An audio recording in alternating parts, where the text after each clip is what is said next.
자, 이번 시간부터는 이 교회론에 대해서 다루도록 하겠습니다. 이 교회론이 뭐냐면 교회에 대해서 연구하는 분야를 교회론이라고 합니다. 자, 교회라는 것은 이제 에클레시아라고 불러요. 에클레시아에서 앞쪽에 있는 에크라는 말은 바깥으로라는 말입니다. 엑소도스 할 때 에크, EX 출구 이야기할 때 exit 그러죠. 바깥으로라는 말이고, 클레오라는 말은 콜, 부르다는 뜻입니다. 바깥으로 불러낸다 그런 의미입니다. 그래서 왜 엑소도스냐? 이집트에서 불러내었다는 겁니다. 이집트에서 불러내서 바깥 길로 데리고 나왔다는 이야기입니다. 에클레시아라는 것은 우리가 이 세상에 속해 있고 마귀에게 속해 있는 그 상태에서 하나님께서 자기 백성들을 불러내어서 그리스도의 몸 안으로 부른 자들이라는 그런 의미입니다. 자, 교회라고 할 때 교회라는 말이 정말 다양한 그런 함의를 가지고 있는데 몇 가지의 사용 용례를 살펴보도록 하겠습니다.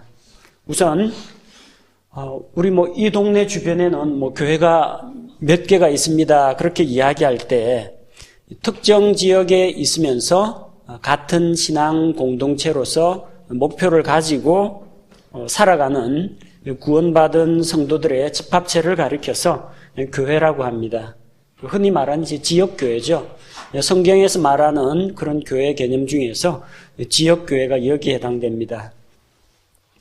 그 다음, 너 어느 교회 다니느냐? 장로교회 다니느냐? 성결교회 다니느냐? 순복음교회 다니느냐? 침례교회 다니느냐? 이때도 교회라는 말을 씁니다. 즉, 각 교회들의 다양한 종파들을 이야기합니다. 장로교, 감리교회, 성결교회, 침례교회. 그런데 성경에서 말하는 그런 교회 개념하고는 다릅니다. 왜냐하면 성경에는 교단이나 교파가 나와 있지 않습니다. 침례자 요한이 있다고 해서 그게 침례교회는 아닙니다. 하늘에 24 장로가 있다고 해서 장로교회가 아닙니다. 성경에는 어떤 특별한 종파나 교단, 교파, 교세 이런 것이 없습니다. 그 다음에 교회라고 할 때 예수 그리스도와 그분의 신부인 교회, 주님의 몸된 교회를 위해서 섬긴다. 그렇게 교회라고 할 때는 전 우주적인, 그러니까 시간과 공간을 초월해서 오순절 성령 강림 이후부터 예수 그리스도 공중 강림하실 때까지 동서남북 어디서든 지구상 어디에 있던 모든 지역에 있는 모든 시대의 그런 성도들의 연합체를 가리켜서 교회라고 부르기도 합니다. 이게 성경에서 이야기하는 우주적 교회, 유니버설 처치의 그런 개념입니다. 또 종교적인 예배와 어떤 종교의식과 활동을 위한 건물을 가리켜서 교회라고 부르기도 합니다. 주일날 교회 가야지 왜 여기 있느냐 그렇게 이야기할 때 그 교회는 뭡니까? 예배당, 교회 건물을 이야기합니다. 그런데 성경에서 교회라고 이야기할 때는 어떤 벽돌이나 시멘트로 지은 건물을 말하는 것은 아닙니다. 구원받은 성도들의 연합체가 교회다. 그건 맞지만 이 건물 자체는 교회는 아닙니다. 자, 그러면 도대체 성경에서 말하는 교회는 무엇인가? 우선 우리가 먼저 알아야 할 것은 교회의 건물은 예배당이라고 부릅니다. 혹은 교회당이라고 부릅니다.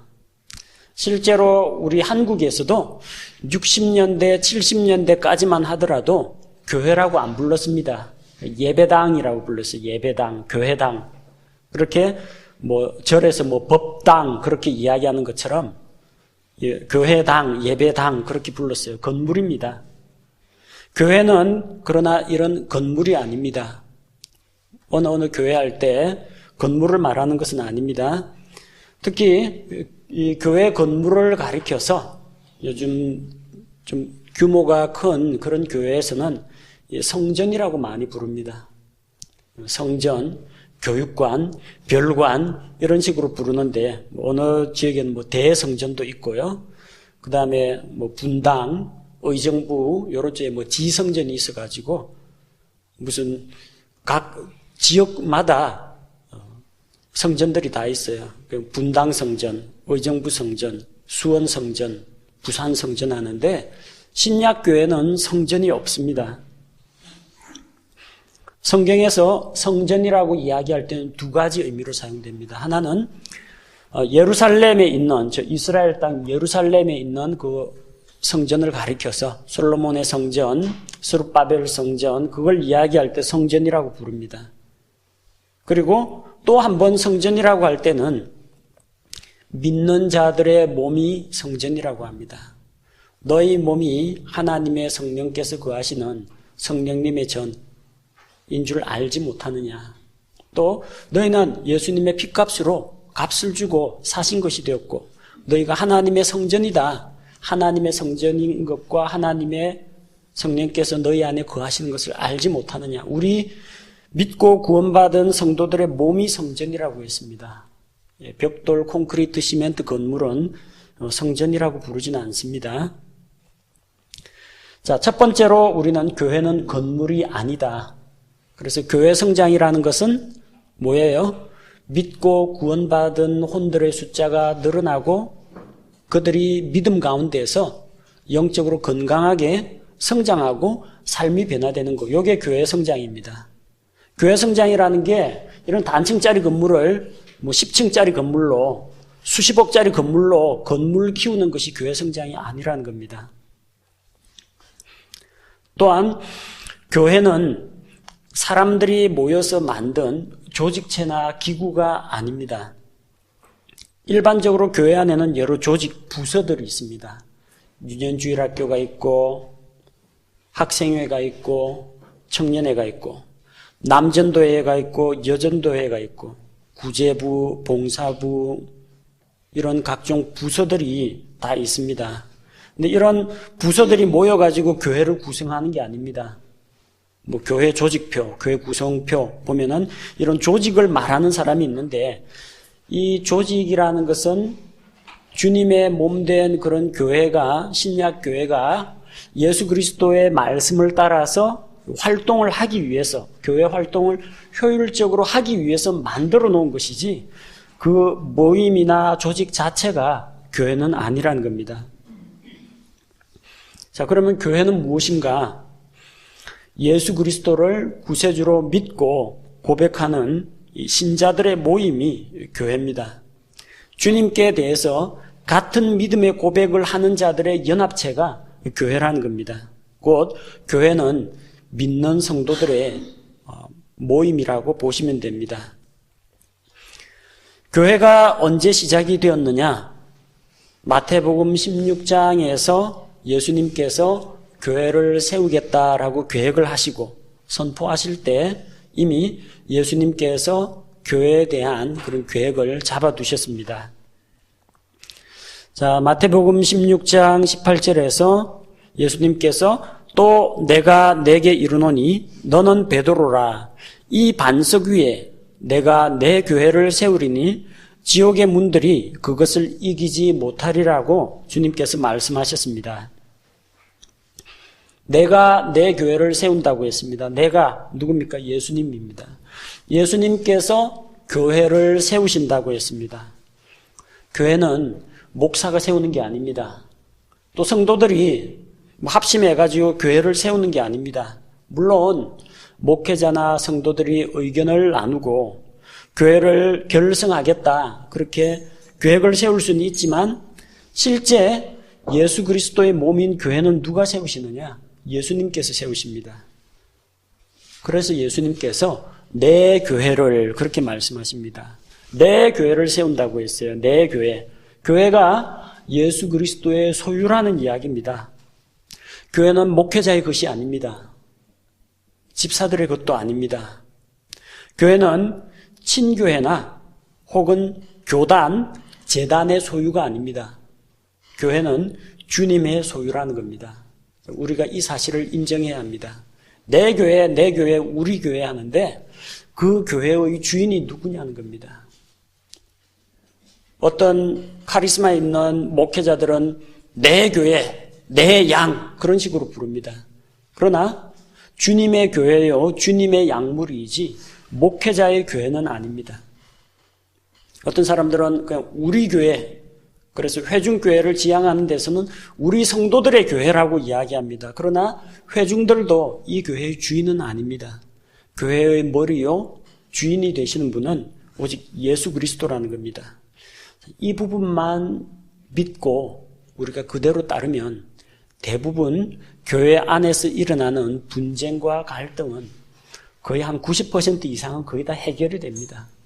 요걸 인정 못하기 때문에 목회자가 욕심을 부리고 교회를 사유재산으로 만들려고 하고 또 목사파, 집사파, 장로파 이런 식으로 파가 나뉘어가지고 교회 안에서 분열이 생기고 하는 겁니다. 이게 예수 그리스도의 교회고 예수 그리스도의 몸이라고 생각하면은 또 그렇게 믿고 있다면 그런 식으로 교회 내에서 내분이 일어날 일이 없습니다. 세 번째로 예수님께서 말씀하실 때 내가 내 교회를 세우리니 I will build. 시제가 will, 미래로 되어 있어요. 이건 뭘 말합니까? 예수님 당시에 이 지상에 교회가 없었다는 이야기입니다. 없기 때문에 세울 것이다 라고 이야기했습니다. 여기에 내 교회가 있다라고 말하지 않았습니다. 예수님과 12제자의 모임을 가지고 교회라고 이야기한 적이 한 번도 없어요. 예수님이 70인 전도단을 데리고 이들이 우리 교회 성도다 그렇게 말씀하신 적이 전혀 없습니다. 예수님이 5,000명이 넘는 무리를 거느리시고 봐라 이게 대규모 교회다 그렇게 말씀하신 적이 없습니다. 이 복음서 당시에는 교회도 안 나옵니다. 교회도 안 나오고 또 그리스도인이라는 말도 안 나옵니다. 그 당시에는 교회가 없었습니다. 없었기 때문에 예수님께서 세울 것이다 라고 그분 자신의 계획을 말씀하신 겁니다. 자, 그렇다면 교회의 시작은 언제부터인가? 각기 다양한 신학적인 입장과 또 여러 가지 견해들이 있습니다. 자, 언약주의 신학에서는 구약 시대에도 교회가 있었다 그렇게 주장합니다. 교회는 하나님과 또 하나님을 믿는 사람들이 같이 모여서 교제하는 것이 교회이기 때문에 에덴 동산에서부터 교회가 시작이 되었다. 그렇게 보는 견해가 있습니다. 그러나 그것은 예수 그리스도의 피로 값주고 사신 그런 교회는 아닙니다. 아직 주님께서 피 흘리기 전입니다. 사도행전 7장 38절에서 광야교회라는 표현이 나옵니다. 광야교회, 즉 말하자면 구원받은 6월절 어린 양의 피로 구원받고 이집트에서 탈출해 나온 이스라엘 백성들도 광야교회에 속해 있다고 이야기합니다. 이걸 가지고 구약시대에도 교회가 있었다 그렇게 주장하면 안 됩니다. 이걸 왜 교회라고 부르냐면 앞서 이야기했죠. 교회라는 말은 에클레시아입니다. 불러내어서 모았다는 이야기입니다.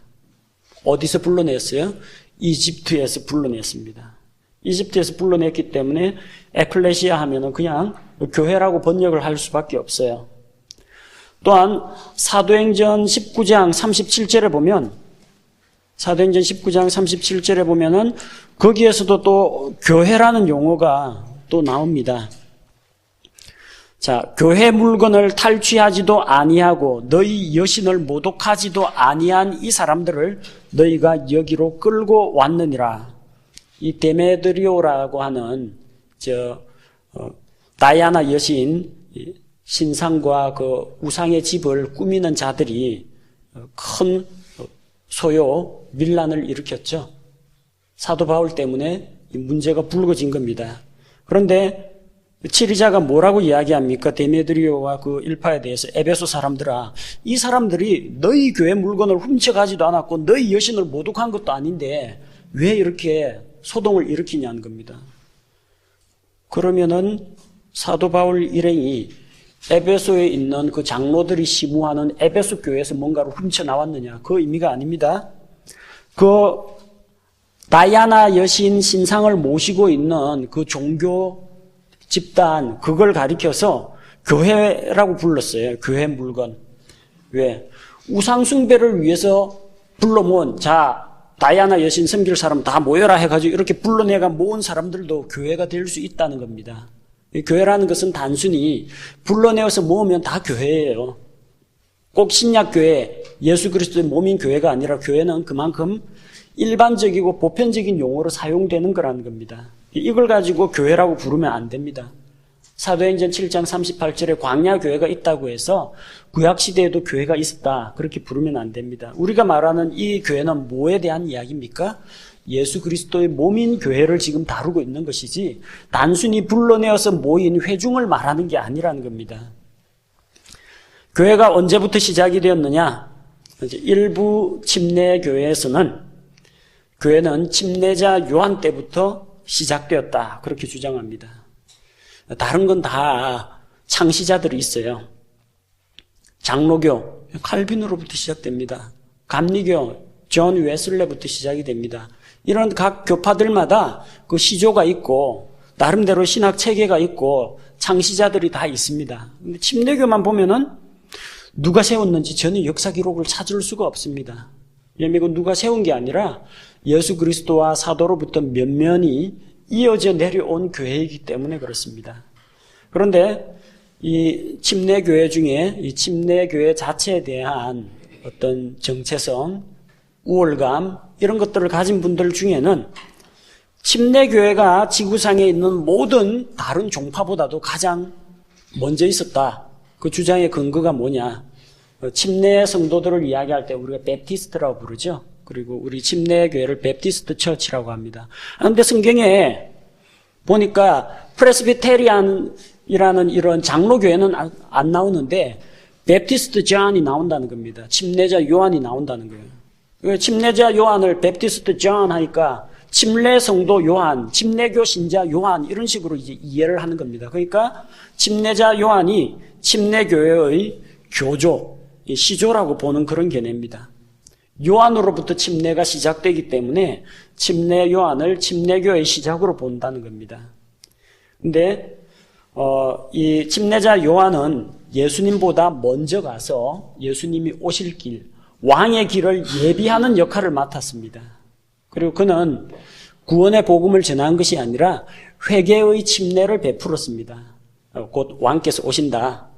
왕께서 자기 왕국의 백성을 불러 모으실 텐데 너희가 왕을 맞이하려면, 그 왕국에 들어가려면 이제 너희 죄를 회개하고 왕에게로 나와야 한다, 그 주장을 하는 겁니다.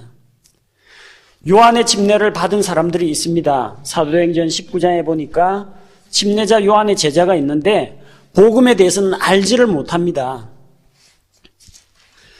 자, 사도행전 19장 2절. 자, 아볼로가 고린도에 있는 동안에 바울이 위쪽 지방으로 다니면서 에베소에서 어떤 제자들을 만났는데 그들에게 물어봅니다. 너희가 믿은 이래로 성령님을 받은 적이 있느냐? 신약교회 성도의 가장 큰 특징이 뭡니까? 예수님 마음속으로 믿고 영접하면 성령님께서 우리 안에 들어와서 내주하신다는 겁니다. 너희가 그럼 예수 그리스도를 믿고 성령님을 마음속으로 받아들였느냐? 그 물어보는 겁니다. 그러자 그들이 우리는 성령님이 계신다는 말도 들은 적이 없다고 합니다. 그렇다면 너희가 도대체 무슨 침례를 받았느냐? 물어보니까 요한의 침례라고 합니다.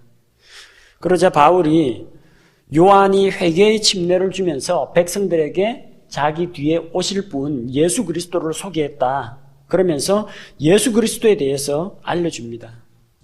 요한의 침례를 받은 자들은 성령님에 대해서 알지 못합니다. 신약교회 성도라면은 교회가 무엇입니까? 성령님을 통해서, 성령님의 침례를 통해서 그리스도의 몸 안으로 들어온 자들이 교회입니다. 그런데 요한의 침례를 받았으면서 성령님을 모른다는 건 요한의 침례가 교회하고는 관계가 없다는 이야기입니다. 또한 요한의 침례는 죄를 회개하고 왕을 맞아들일 준비를 한다라는 의미는 있지만 그 침례에는 구원이 없습니다. 따라서 침례자 요한의 침례를 받은 자들이 구원받은 그리스도인은 아니란 이야기입니다. 그래서 침례자 요한 때부터 교회, 곧 구원받은 성도들의 모임, 예수 그리스도의 몸인 교회, 그런 교회는 침례자 요한 시대하고는 관계가 없다라는 것을 알 수가 있습니다. 자, 그 다음으로 우리가 살펴볼 수 있는 것이 앞서 살펴본 마태복음 16장부터입니다.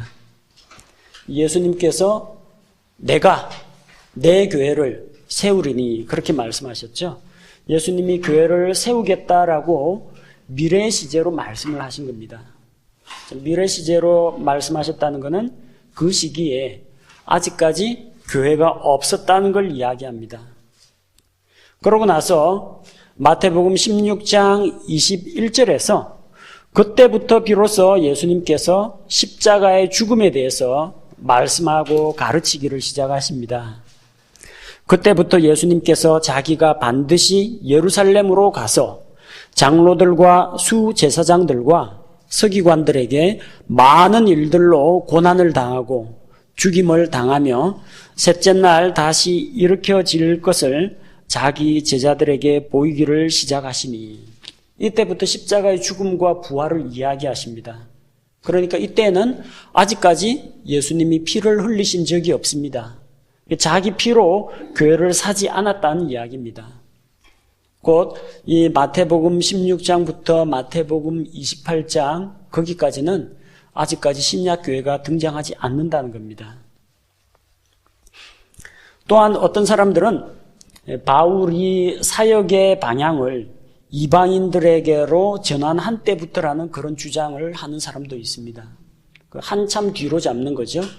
그래서 바울이 원래 유대인 사역을 하는데 유대인들이 가는 곳마다 핍박하고 돌을 던지고 잡아 죽이려고 하니까 마침내 뭐라고 이야기합니까? 사도행전 13장 46절에서 하나님의 말씀을 먼저 너희에게 전하여야 할 것이로되 너희가 너희 자신을 영존하는 생명에 합당하지 않은 자로 판단함으로 스스로 그렇게 자처하기 때문에 보라 이제 우리는 이방인에게로 돌아서노라.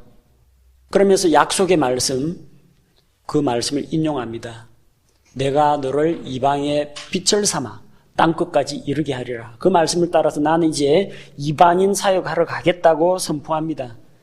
그래서 요 사도행전 13장 46절 이후부터가 이방인 교회, 곧 신약교회의 시작이라고 보는 그런 견해가 있습니다.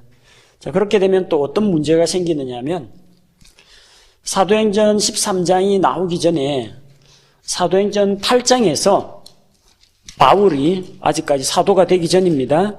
사울이라고 하는 그 청년이 교회를 핍박했습니다. 사도행전 8장 3절에 보니까 사울로 말하건대 그가 교회를 크게 파괴하고 집집마다 들어가 남자와 여자를 끌어다가 감옥에 넘겨주더라. 자, 사울이라고 하는 나중에 바울입니다. 그 사도행전 8장에서 교회를 핍박하고 교회를 파괴했다는 거예요. 신약교회가 사도행전 13장부터 시작된다면 사울은 도대체 뭘 파괴하고 뭘 핍박한 겁니까? 이게 문제가 되는 거예요.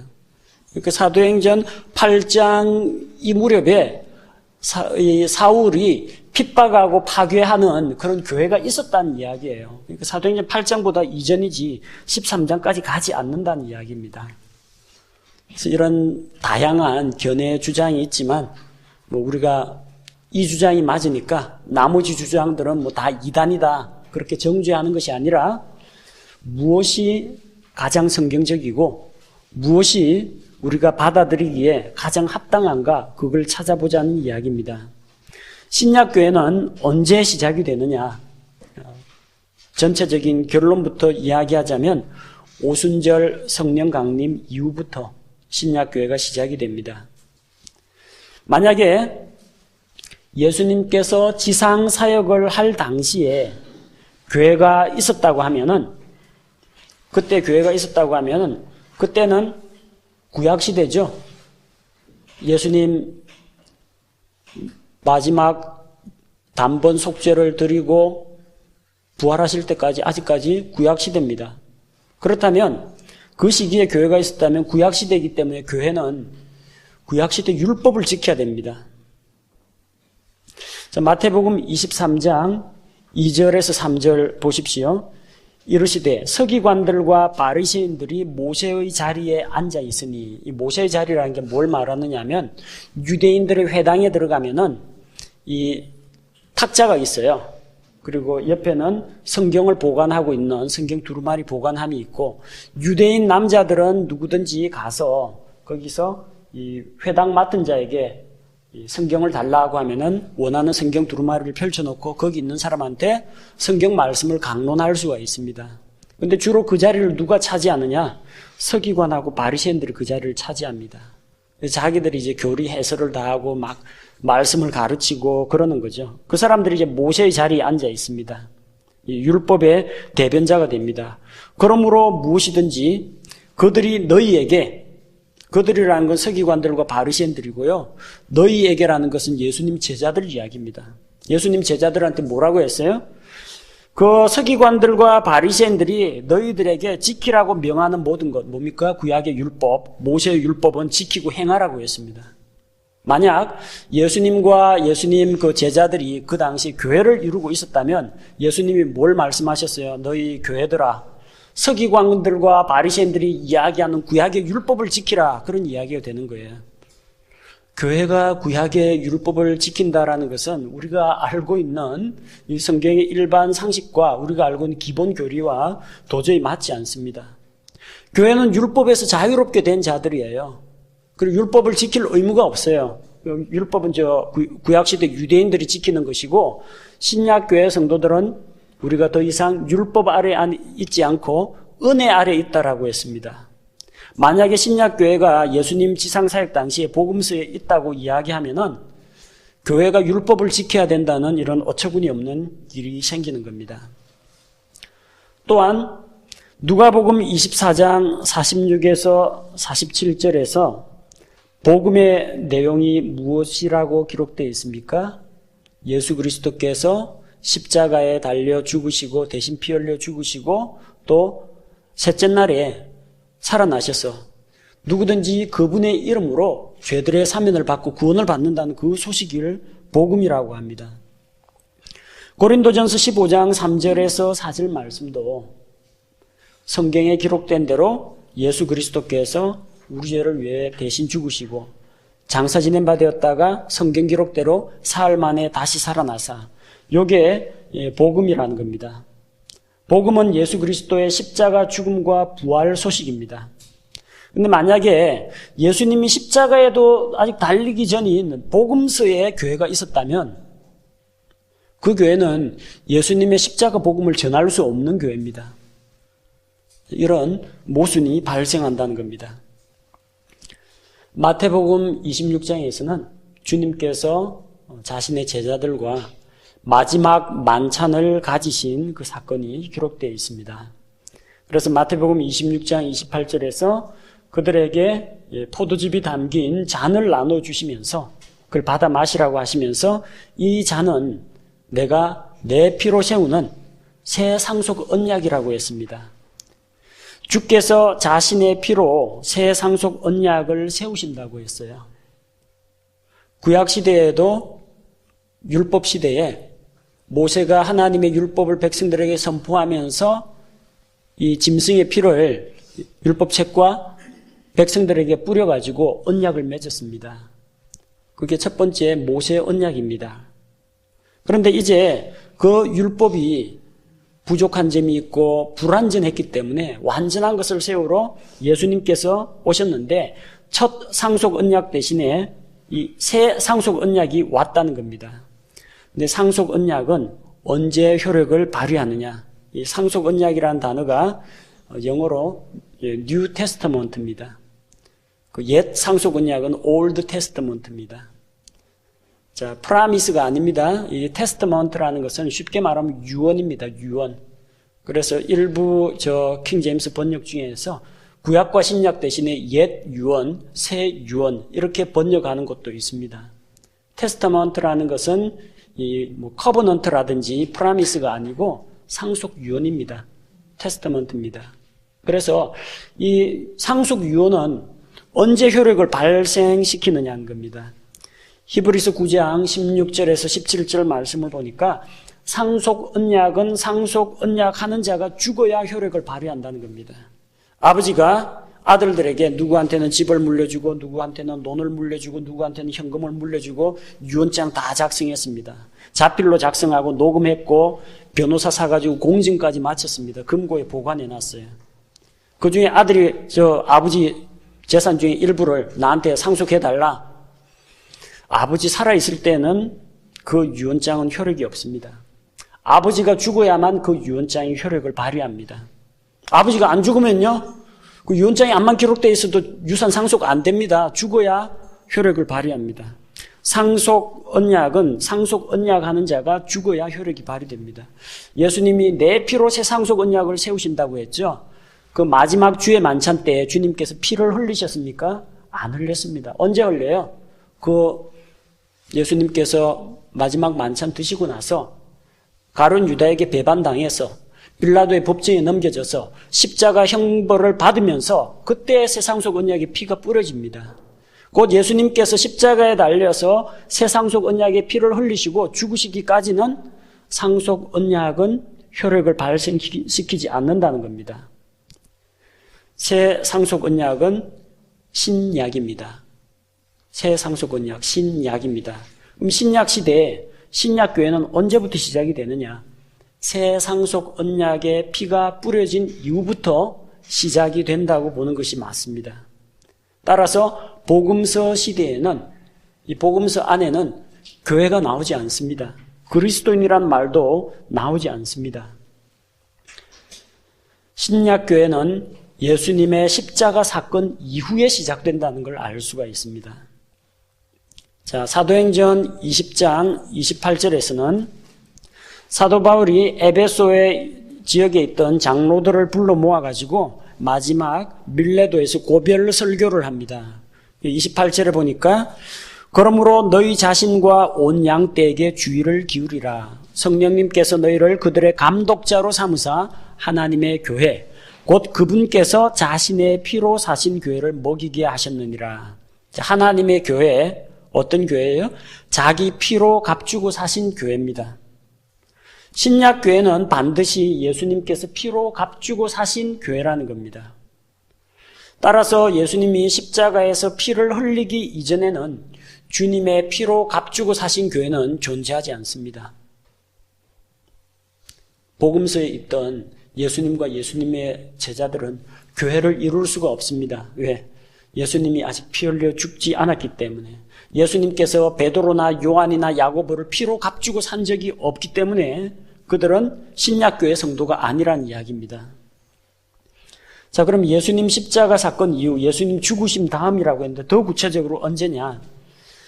예수님은 교회의 머리가 되십니다.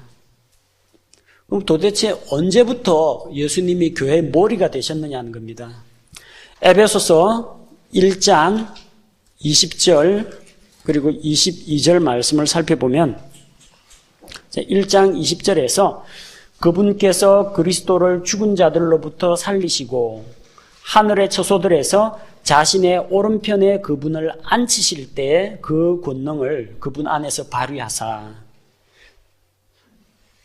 예수 그리스도를 십자가의 죽음 이후에 다시 살리시고 예수님 부활한 다음에 하늘의 처소들에서 예수님 승천하셔가지고 하나님의 오른편에 앉으셨을 때 바로 그때에 권능을 발휘하셔서 어떤 일을 하셨느냐?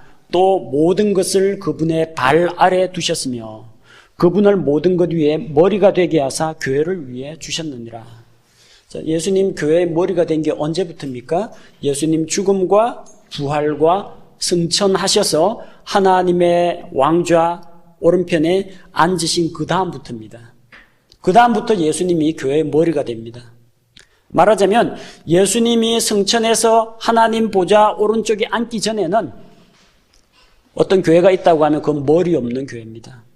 머리 없고 몸통만 있는 교회라는 겁니다. 예수님 부활 승천 이전에는 주님의 몸인 또 예수 그리스도가 머리가 되는 그런 교회는 지구상에 존재하지 않았다는 이야기입니다. 자, 그 다음으로 예수님께서 승천하신 다음에 교회에 성령의 은사를 주십니다. 에베소서 4장 8절 말씀을 보니까 그러므로 그분께서 이르시기를 그분께서 높은 곳으로 올라가실 때에 부활하시고 승천하실 때에 포로로 잡힌 자들을 포로로 이끄시고 구약시대 낙원에 갇혀있던 구약시대의 혼들을 이제 이끌어서 하늘에 있는 낙원으로 옮기시고 사람들에게 선물들을 주셨도다 하시느니라. 이 선물들이라는 게 기프트입니다. 기프트, 은사, 은혜로운 선물, 기프트, 영적 은사들입니다. 자, 근데 그 은사들 중에서 괄호로 되어 있는 부분은 설명하는 부분입니다. 빼고 11절로 넘어갑니다. 그분께서 더러는 사도로, 더러는 대언자로, 더러는 복음 전도자로, 더러는 목사 겸 교사로 주셨으니 곧 이게 하나님의 은사라는 겁니다. 목사, 교사, 대언자, 복음 전도자, 이거는 하나님의 은사입니다. 하나님으로부터 특별한 은사를 받은 사람을 교회에 선물로 주셨다는 겁니다. 교회에 목회자가 있다는 거, 그 교회에 주신 하나님의 선물입니다. 자기가 시험 쳐가지고 신학교 공부해가지고 목회자가 되는 게 아니고요. 하나님께서 그렇게 훈련되고 무장되고 은사를 갖춘 자를 교회에 은혜의 선물로 주셨다는 이야기입니다. 그리고 왜 그렇게 하셨느냐? 12절에 보니까 이것은 성도들을 완전하게 하고 섬기는 일을 하게 하며 그리스도의 몸을 세우게 하려 하심이라.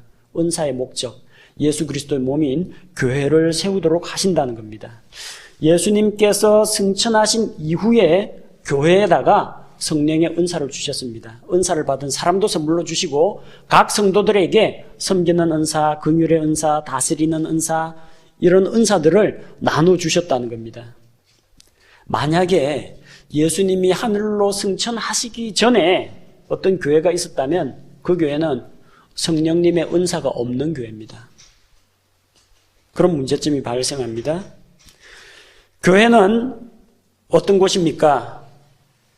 고린도전서 12장 13절에 의하면 우리가 유대인이나 이방인이나 매인자나 자유로운 자나 모두 한 성령에 의해 침례를 받아 한 몸 안으로 들어왔으며 모두가 마시게 되어 한 성령 안으로 들어왔느니라. 성령에 의해서 침례를 받았다라고 했습니다. 이 성령님께서 침례 주시는 거 아닙니다. 누가 침례를 줘요? 성령의 침례를 받긴 했지만 침례는 예수님께서 주십니다. 예수님께서 성령님으로 침례를 주시는 겁니다. 오, 성령이 오셔서 침례를 주십시오. 불같은 불세례 받고 이런 이야기가 아니에요. 침례는 누가 줘요? 성령님이 주는 거 아닙니다. 예수님께서 주십니다. 마태복음 3장 11절에 참으로 나는 회개에 이르도록 너희에게 물로 침례를 주거니와 내 뒤에 오시는 분은 나보다 능력이 더 있으심에 나는 그분의 신발을 나를 자격도 없노라. 그분께서는, 침례자 요한 뒤에 오시는 예수님께서는 너희에게 성령님으로 침례를 주시고 안 믿는 자들은 불로 침례를 주십니다. 예수님께서 성령님으로 침례를 주시는 게 성령 침례지, 성령께서 머리 위에 팍 임해가지고 나를 불 속에 잠기게 하고 그렇게 해서 새 사람 만드는 그게 성령 침례가 아니라는 거예요. 성령님, 예수님께서 보내신 성령님에 의해 침례를 받아서 안 믿던 자들이 구원을 받아서 하나님의 자녀가 되어서 예수 그리스도 몸 가운데로 들어온 거, 이게 그리스도의 몸이고 이게 교회라는 겁니다. 교회가 뭐냐? 성령님의 침례를 통해서, 예수님께서 보내신 성령님의 침례를 통해서 예수 그리스도와 연합하게 된, 그분의 지체가 된, 그분의 몸이 된 성도들의 모임이 교회라는 겁니다. 그러니까 언제 이런 일이 일어났습니까? 언제 성령께서 오셔서 믿는 자 안에 내주하시고 이 믿는 자들을 예수 그리스도의 몸 가운데로 이끌어 들이셨습니까? 오순절 성령 강림 때, 성령님께서 공식적으로 강림하셨을 때 성령께서 내주하시는 그런 일이 일어납니다. 오순절 성령 강림 이전에는 성령님의 내주를 통해서 각 성도들이 예수님의 몸 안으로 들어온 사례가 없습니다. 그러니까 오순절 사건 이전에는 예수 그리스도의 몸인 교회는 없었다라는 겁니다. 광야에 이집트에서 불러내온 물이 이런 교회는 있었을지 몰라도 예수 그리스도께서 피로 값주시고 사신 교회, 예수님께서 교회의 머리가 되시는 교회, 예수님께서 성령님의 은사를 주시는 교회, 예수 그리스도의 몸 가운데로 연합한 교회, 그런 교회는 오직 오순절 성령 강림 이후부터 시작된다. 우리가 이렇게 볼 수가 있습니다. 교회 시작에 대한 다양한 견해가 있지만, 그래서 우리는 성경 말씀을 토대로 신약교회는 오순절 성령 강림 이후부터 시작되었다고 보고 있습니다.